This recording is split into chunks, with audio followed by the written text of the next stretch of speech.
Picture this. You're a grown man or a grown woman. You're in your 30s, 40s, or 50s. You already know what you should be doing, and you're still not doing it. Not because you're lazy and not because you don't care. You care more than anybody around you even knows. But when real life hits, a big decision, a financial squeeze, your kid pushing back, your wife or husband calling you out on something, you freeze, or you flare and get mad, or you fall back into the same thing you swore you'd already fixed. You've read the books, you've done the routines, maybe even sat in a therapist's office and talking through the same pattern for like the 10th time, and nothing's moved. That's not a motivation problem, and it's not a discipline problem. The breaking point is upstream, and until you find it, nothing you do is going to stick. For 34 years, I ran a martial arts school, and I watched thousands of people, kids, men, women, who knew exactly what to do, fold the moment it counted and when a punch was coming at their face. I learned that I can't actually fix behavior, like blocking, unless I find the actual issue. Behavior is later in the chain. If behavior is all you're working on, it's not going to stick. There's a sequence underneath it, and somewhere in that sequence, yours keeps breaking. Today, I'm going to show you where. Because when you find and fix the actual problem upstream, everything down the line changes for good. And things actually will move forward. Now, before you click off, hear me out. I am a martial arts instructor. I'm a Christian. I'm a dad. I have no PhD hanging on my wall, no couch for you to lie on, and no way to charge you $500 an hour. What I do have is 34 years working with thousands of students who had to figure things out fast because someone was trying to punch them in the face. Here's the thing about therapists and psychologists, and I want to be clear, I am not attacking them personally. Some do incredible work with deep trauma and serious issues, and this framework that I'm going to talk about today can actually complement that.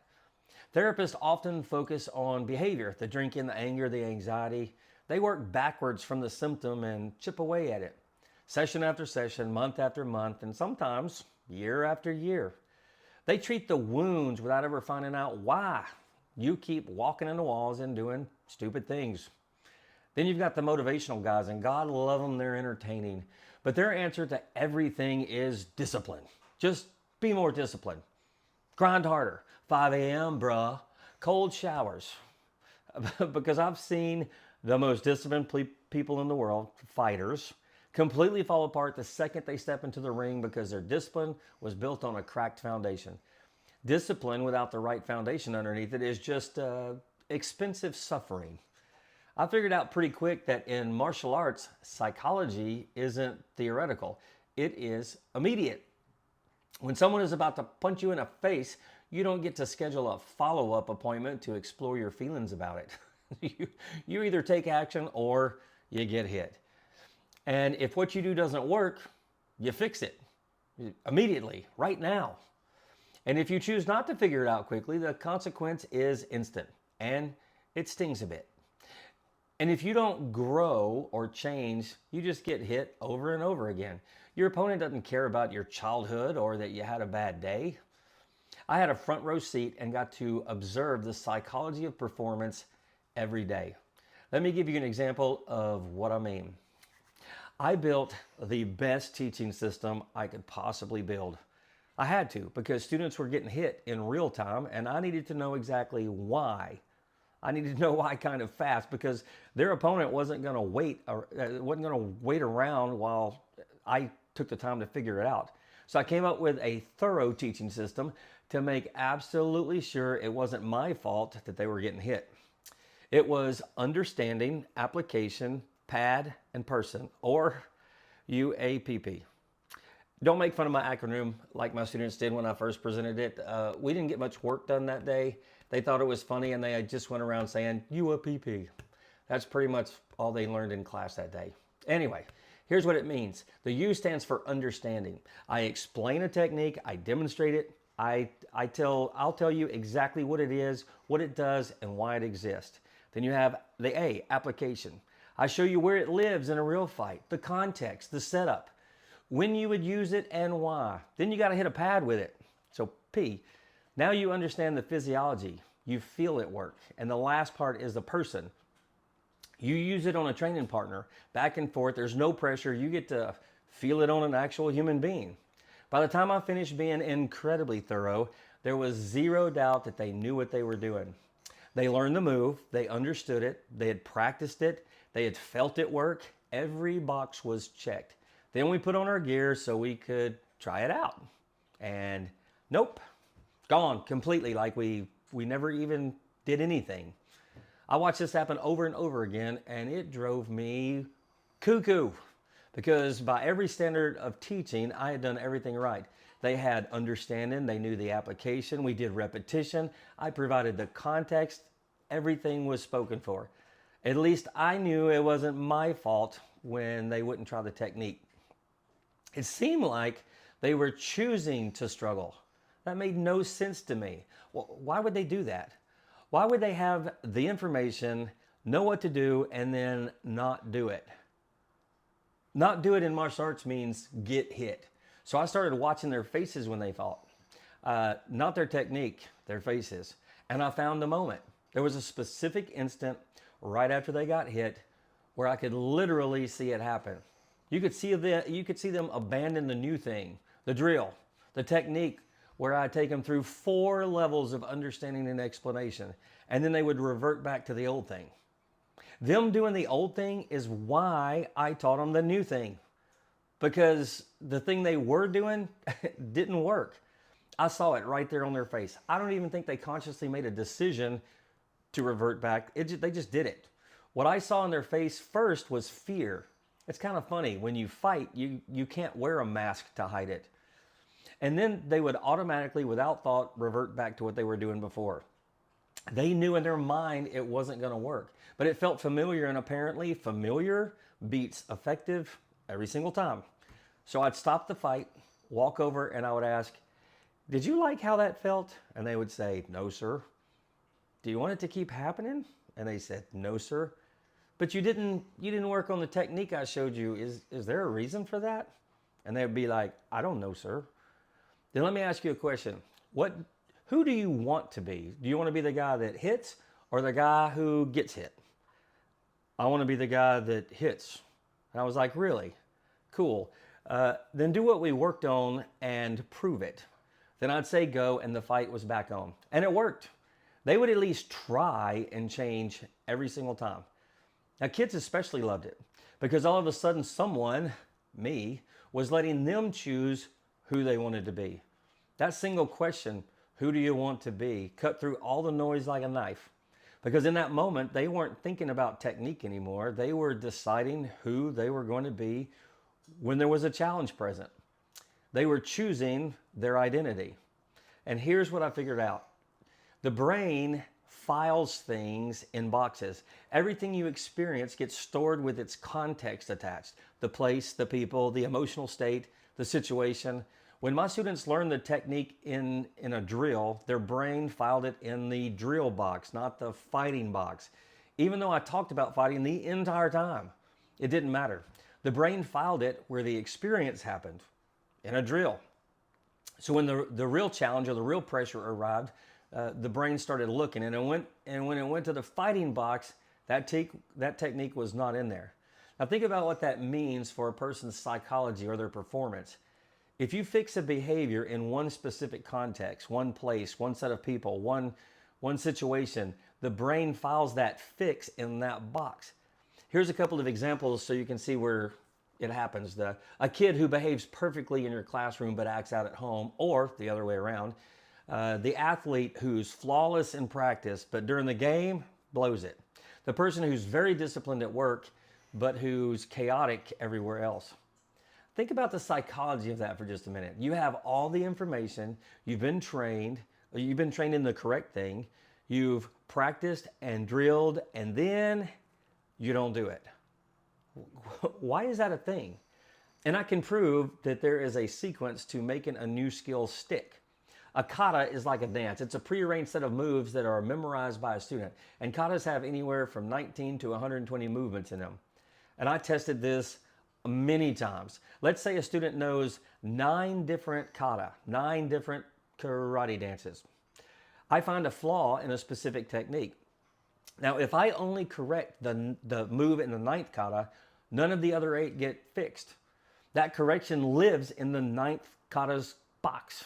That's where it was filed. But if I go back to the first three kata and I fix it there, it automatically corrects in all the other katas because I put it in the correct sequence without even having to touch each one individually. And when I realized this worked exactly the same way in how people think, act, decide, and live, that's when everything changed for me as an instructor.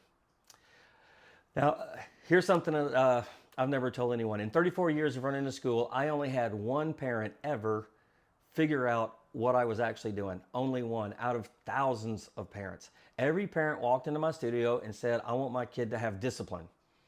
And they left saying, whatever you're doing, keep doing it. It's working. They saw the results. They didn't know the method. What they also didn't know is that I never taught discipline directly. Not once. I never stood in front of the class and gave a lecture about discipline. I never told a kid, you just need to be more disciplined. What I did was change what they believed. I gave them an identity to grow into. I set standards and I held them to those standards. And then the discipline just showed up on its own without me ever going after it directly. The same with behavior, same with performance, same with outcomes. I never went over any of those things directly. I went upstream to the source of the sequence. I put it in the correct sequence so that everything flowed like it was supposed to, naturally. If you fix character type things and focus on developing character, starting with beliefs, performance, behavior, discipline, outcomes, those are just byproducts. They are what happens naturally when the foundation is right. This channel is me finally explaining how it worked after 34 years and for the first time. Now, after 34 years of watching people think and perform under pressure or while they're being challenged, observing every success, every collapse, I know I should do that, but I'm not gonna, I found something consistent. It always traced back to the same 6 links. I call the model the framework. The 6-link chain inside it is a thought string. It's the sequence, and it goes like this: beliefs, identity, standards, discipline, behavior, outcomes. When one link is misaligned, the whole thing breaks, especially if there's any pressure or challenge. Now, when they're aligned, everything downstream stabilizes and falls into place. This isn't therapy and it's not motivation. It's a diagnostic tool where you can find where the problem is. By the end of this series, you won't guess why something isn't working. You'll know exactly where the string got broke. And here's the actual string. Number 1 is beliefs. A belief is a statement you believe is true. That's all. The belief I ran into more than almost any other was this: I'm not that good at fighting, so I don't really like it. It sounds reasonable, but it's a lie. That belief became a tabletop with no legs, no real evidence under it to support the claim, yet the kid held on to it anyway. So he held back, he didn't commit, he gave half effort. So sure enough, he didn't do well, and then he would come up to me and go, see, I told you I wasn't good at it. The belief manufactured the evidence. He sabotaged himself and called it proof. So I'd stop and ask him, well, do you want to suck at this? Or do you want to be good at this? Nobody ever said they wanted to suck. They always said, I want to be good. Then I'd give them something to try when they fought. And here's my strategy. I paired them with someone a little less experienced, someone that he or she could actually beat. They fought and it worked. I watched the shift on the face go, wait, I just did that? Maybe I am good. Then I slowly moved him up against better and better opponents. 6 weeks later, that kid was winning tournaments. The old belief was gone. It was replaced. I didn't argue with it. I gave an experience that made the old belief impossible to keep. I've used that exact method with grown men who believed I'm just not a morning person, or moms who believe I'm bad with money, or dads who believe I'm not the kind of dad who does whatever. If you fix the belief, the statement, the truth, the tabletop, and everything under the belief changes. Belief is the start of the sequence. Number 2 is identity. Identity flows directly from belief. It's who you are as a person, where you fit into the world. For instance, I am a Wilkinson. Wilkinsons are strong, direct, and confident. I'm also a martial artist. Martial artists don't quit and they always press forward. I am also a Christian, and that comes with a specific moral code that I live by. Those aren't labels, they're literally who I am. Here's why this matters so much. When pressure arrives or a challenge and your brain has a split second to decide what to do, it doesn't consult your goals, it doesn't consult your to-do list. It goes straight to who you are as a person.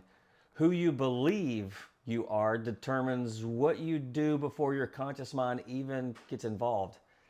That's why the binary question worked in the martial arts school. Who do you want to be? The guy that hits or the guy that gets hit? That's not a technique or technical question. That's an identity question. And the moment they answered it and committed to it, the effort magically showed up. Because now it was attached to who they decided to be. The brain filed it in the right box. When identity and belief are aligned, the downstream stuff almost will take care of itself. When they're not aligned, nothing works no matter how hard you try. The third thing is standards.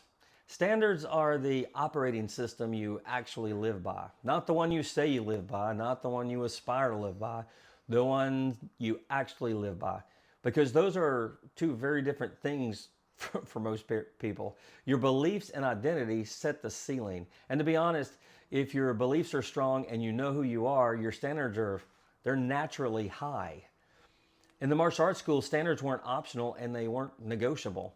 You bow when you enter the room or when you get on the mat. You show up on time. You don't quit a drill because it's hard. Those aren't arbitrary rules. They're the daily practice of the identity of a martial artist. Every time a student held the standard, they were reinforcing who they were. Every time they didn't, they were telling their brain a different story. Most people have a mismatch here and they don't even see it. They have high-sounding beliefs, strong-sounding identity, standards that don't come close to matching either one. And that mismatch is where a lot of lives fall apart. Number 4 is discipline. Here's where the motivational guys get it all wrong. And I want to be careful here because martial arts is literally known for discipline. Every parent who ever walked in my school led with it. I want my kid to have more discipline.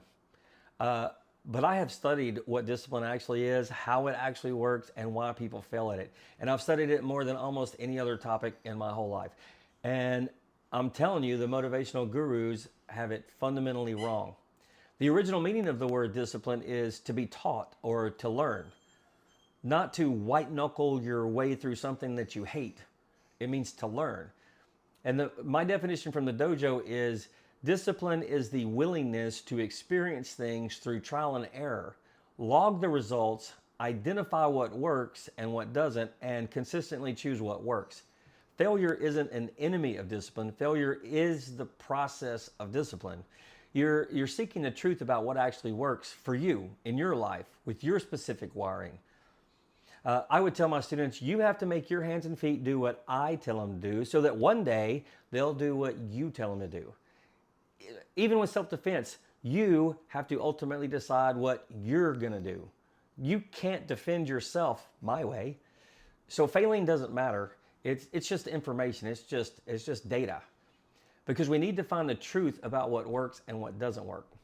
A fighter who takes a punch to the face figures out what he did wrong and adjusts in under a second.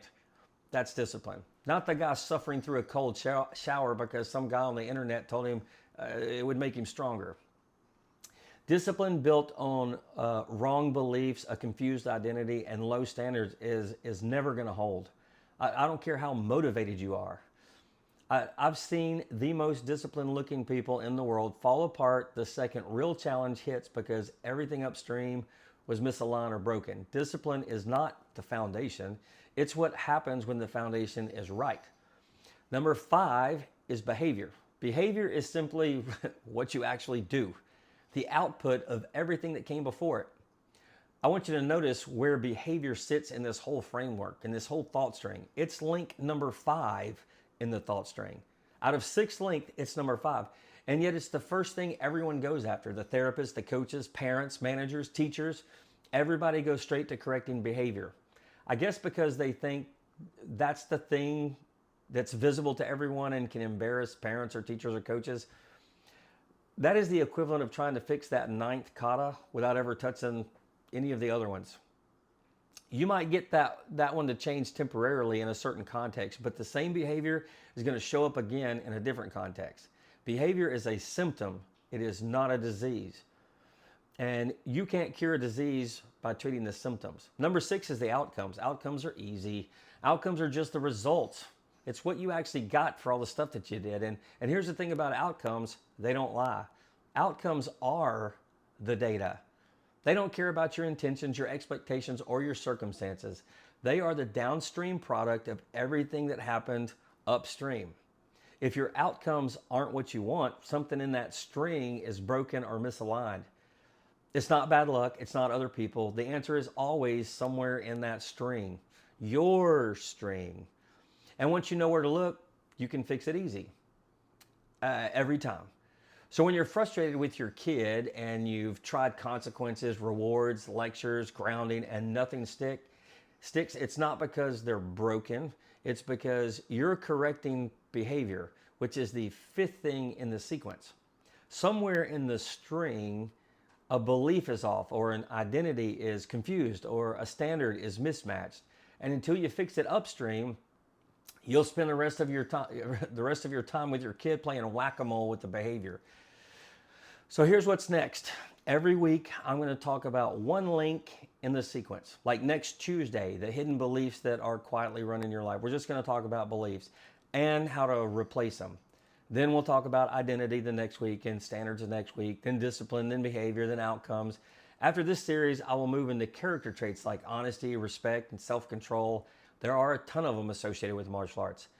Those are upstream decisions. If you've known what to do and you still don't do it, this is for you. We're building. I'm going to build this from the ground up, and when we're done, you won't guess where the break is. You'll know every time. See you Tuesday.